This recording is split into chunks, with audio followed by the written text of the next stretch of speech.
ہے کہ ہر وقت کا قولی فعلی اور عملی تعاون کیا جائے، اور اسی سلسلے کے اندر جو ہے وہ ادارے نے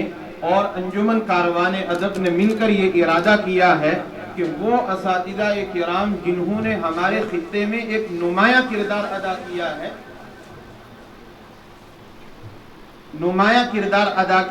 ان اساتذہ کرام کے لیے ایک پینل بنایا جائے، اور وہ پینل ایک اچھی خاصی ڈسکشن کے بعد ایک پازیٹیو ریزلٹ کے نتیجے پہ پہنچے، اور اس کے بعد پھر اس شخصیت کے نام کو حتمی شکل دی جائے۔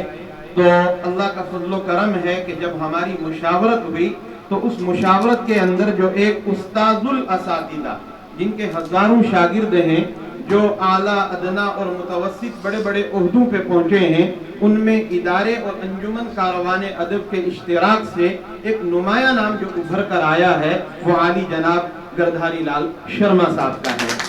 تو ادارہ اور انجمن کاروان ادب خود ابھی بنیادوں میں ہے، تو کسی بڑے اعلان سے پرہیز بھی کر رہی ہے، تو ادارے اور انجمن کاروان ادب کے جو معزز ممبران ہیں جن کی قربانیوں کے نتیجے میں یہ پروگرام آج ہوا ہے اور ہو رہا ہے، ان حضرات کی مشاورت سے ہم نے ایک حقیر سی رقم کا ہدیہ 11,000 روپے کی طاق شکل میں مختص کرنے کی کوشش کی ہے، آج ایک یادگاری ایوارڈ مومنٹو کی شکل میں، اور اسی طریقے سے ایک چیک یادگار کے طور پر عالی جناب پروفیسر گردھاری لال شرما صاحب کو پیش کیا جا رہا ہے۔ ان کو یہ ایوارڈ دیے جانے سے پہلے عالی جناب جہانگیر حسین میر صاحب اور ہمارے الحاج شوکت حسین کاظمی صاحب جو ابھی حال ہی میں حج کی سعادت سے پہلاور ہو کر تشریف لائے ہیں، میں آج ہی مبارک دے رہا ہوں، ابھی گھر پہنچا نہیں ہوں، تو میں ان دونوں حضرات کے لیے شال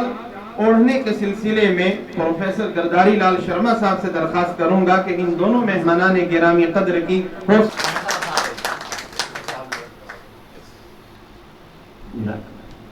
خوبصورت تالیوں کے ساتھ الحاج شوکت حسین کاظمی صاحب کی حوصلہ افزائی کرنا۔ عالی جناب الحاج جہانگیر حسین میر صاحب جی۔